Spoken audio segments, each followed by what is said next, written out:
कोई लड़ाई नहीं लड़ रहे। लड़ रहे क्या लोग? कोई लड़ाई नहीं लड़ रहे।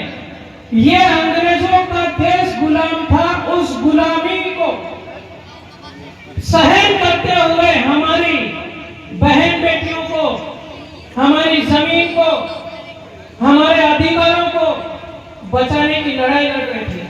और अंग्रेजों ने उनकी लड़ाई लड़ने में ये हमारे महापुरुष, इनको आज हम भगवान का रूप दे रहे हैं। पहले हम लोग टंट्या मामा का नाम लेते थे तो क्या बोलते थे मालूम?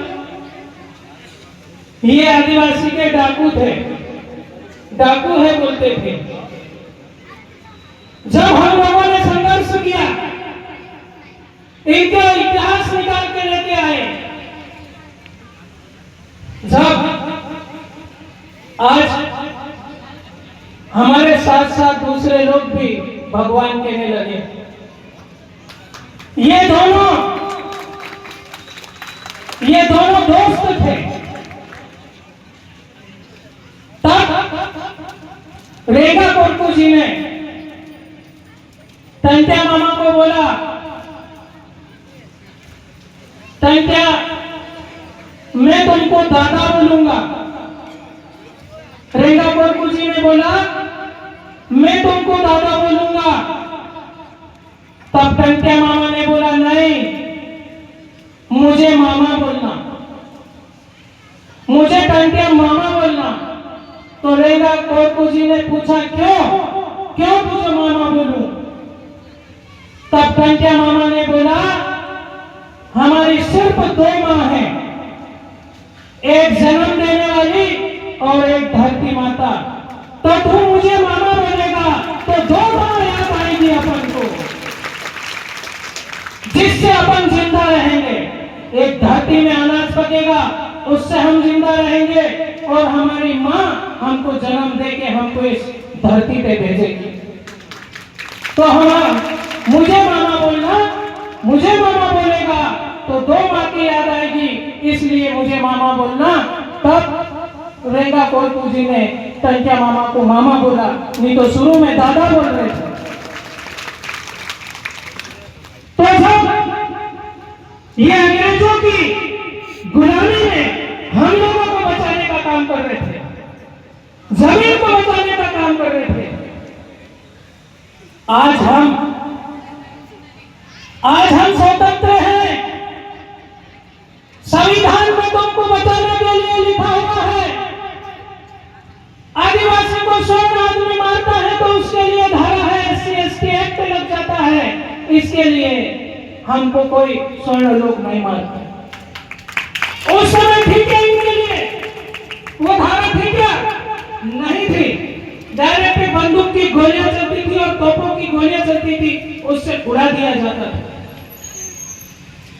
बिरसा मुंडा को 25 साल की उम्र में बकरे की खाल उतारते हैं ना, ऐसे अंग्रेजों ने उतारा। 1 इंच खाल उतारते थे शरीर से और पूछते थे आदिवासियों की लड़ाई लड़ोगे? वो आदिवासियों को बचाने की लड़ाई लड़ रहे थे। तब उन्होंने कहा लड़ूंगा, और खाल खींचते थे। लड़ेगा? फिर बोलता हाँ लड़ूंगा, फिर खाल खींचते। रात भर उनकी खाल और उसकी चमड़ी उतारी गई, तब भी उन्होंने हार नहीं माना और आखिरी में वो शहीद हो गए। तो ऐसे महापुरुष हैं हमारे बीच में, बहुत सारे। ये रेगा कोरकू जी, इनके साथी एक और है गंजन सिंह कोरकू, जिन्होंने जंगल आंदोलन लड़ा था। ये जो होशंगाबाद का क्षेत्र है, ये क्षेत्र में गंजन सिंह कोरकू और रेगा कोरकू दोनों ने जंगल आंदोलन को लड़ा और अंग्रेजों से जंगल आंदोलन जीता।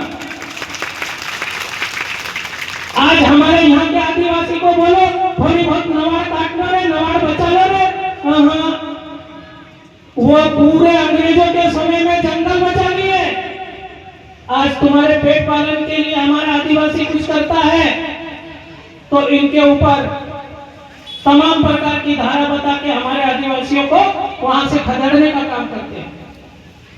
लेकिन डरने की जरूरत नहीं है। ये यहाँ पे तमाम लोग हमारे आदिवासी के जो जागे हुए युवा हैं, कुछ लोग उधर बैठे हैं, वो जागे हुए लोग हैं। अब हम हमारे आदिवासी को सोने नहीं देंगे, हम अब जगा के रखेंगे। लेकिन एक निवेदन है, हमारे युवा नेता सब जागे हुए हमारे आदिवासी से बात करना चाहते। पार्टी देश में दुनिया में कितनी है? 500 से ऊपर पार्टी है। हम कोई भी पार्टी में बटे रहे, लेकिन जब समाज और आदिवासी की बात आए तो डंडा और झंडा लेके एक मंच पे खड़े हो जाना दोस्तों। जब हम हमारे आदिवासी को हम बचा पाएंगे, हमारे आदिवासियों के ऊपर जोर जोर को नहीं होने देंगे, ऐसी लड़ाई हम लड़ना चाहते हैं। तो आप लोगों की हमको मात्र शक्ति की भी जरूरत है। जब कभी कोई आंदोलन होता है, उस आंदोलन में महिलाओं की संख्या ज्यादा होना चाहिए। क्यों? क्योंकि हमारे युवा साथी लोग आगे रैली लेके जाते हैं, पुलिस वाले डंडे मार के उनको अंदर कर देते हैं, लेकिन हमारी माता बहनें हमारे साथ रहेगी तो हमको डबल शक्ति मिलेगी, डबल माया जाएगी हमको। इसलिए एक और मेरी एक बात है,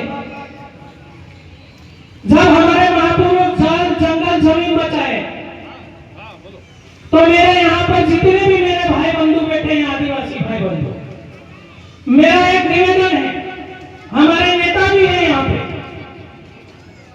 जो हमारे आदिवासी नेता है, उनको हमारे आदिवासी नेता बहुत कोशिश करते हैं बेचारे ऊपर जाने के लिए, हमारे आदिवासी की लड़ाई लड़ेंगे करके, लेकिन अच्छा बोलता है, अच्छा पढ़ा लिखा है, उनको नहीं जाने देते।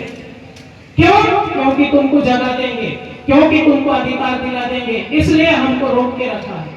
लेकिन हम अब नहीं रुकेंगे। तो जब ये अंग्रेजों की गुलामी के समय 3 चीज बचा के हमको दी, जल, जंगल और जमीन, अब मैं तुमसे एक ही चीज बचाने के लिए बोलूंगा। वो क्या है मालूम? भाई लोग भी और बहन लोग भी ध्यान से सुने, ये 3 चीज बचाए, जल, जंगल और जमीन, हमको सिर्फ हमारी बेटी को बचा के रखना। ये हमारी बेटी गैर समझ में नहीं जाना चाहिए। हम नारे लगाते हैं, आदिवासी शेर आया, देखो देखो कौन आया, आदिवासी शेर आया। जब आदिवासी शेर की बच्ची शेरनी होती है, वो गिदड़ों में दे तुम।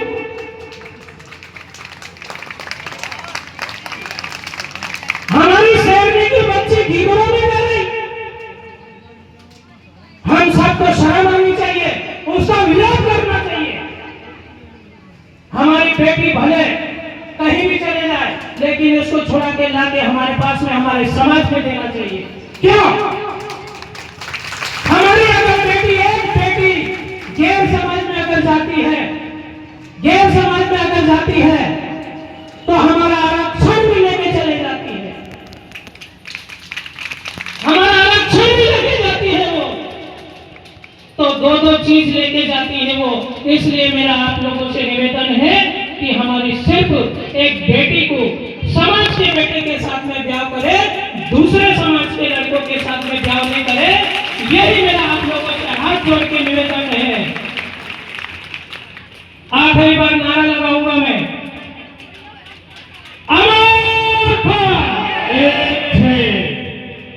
जय जोहार, जिंदाबाद। समय की कमी है और मिलेंगे बाद में, फिर और बात करेंगे। बहुत बहुत धन्यवाद।